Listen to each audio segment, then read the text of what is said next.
How to fill a shape with color on Canva. What's up everyone? In this tutorial I'm going to show you guys how to easily fill a fill a shape with color on Canva. So as you can see, I have my Canva open here and I have a few shapes.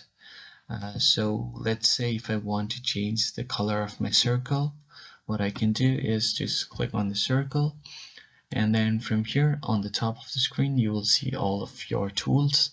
Now just choose this color icon, and you can choose from all of these available colors.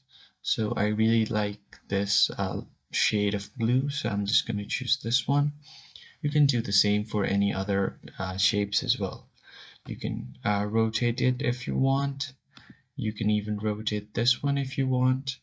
So let's keep it sideways, and if I want to change the color, I can choose this color option again, and from here I can choose different color. You can even add your own brand colors, so which allows you to choose a different shade of color and enter a different color code as well. So if you have a specific color code, you can enter it right here, and then it will be applied in your shape.